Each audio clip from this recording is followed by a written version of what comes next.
Hello viewers नमस्कार welcome back to my channel. तो आशा करछि आपण माने समस्त भल रहथिबे।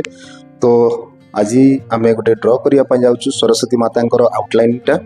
तो एटा होछि गोटे एक्चुअली एनिमेशन पिक्चर थिला, तो डिजिटल एनिमेशन तण करी टिके माने कार्टूनिस्ट टाइप रो गोटे अछि, माने रियलिस्टिक नाही। तो आमे से भलिया वे रे ही ड्रॉ करिवा।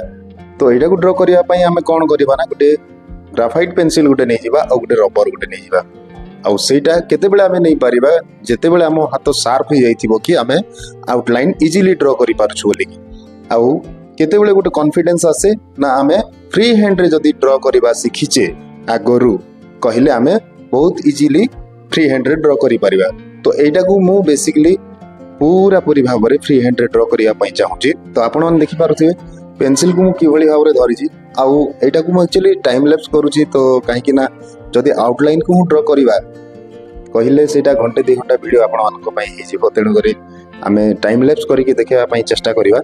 तेनु करी तो जेते बेले आमे पेंसिल रो मुनो को धरिचु, पेंसिल रो माने फ्री हैंड रहिबा जरूरी। हाथटा आपण मानकर सब बेले फ्री हैंड रहिबा जरूरी।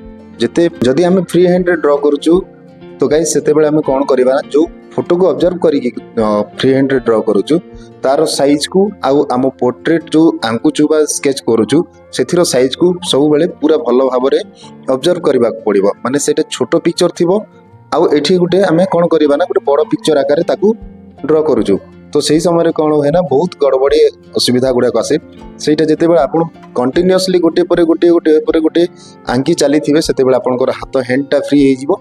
आउ सेटा को ही कहबा आमे बेसिकली फ्री हैंड ड्राइंग। एथिरे आमे कोन करू नाही कि आमे ग्राफ्स किछि करूनु कि कोनोसी मेथड्स रो अप्लाई करूनु। तेणु करी एटा होची फ्री हैंड ड्राइंग।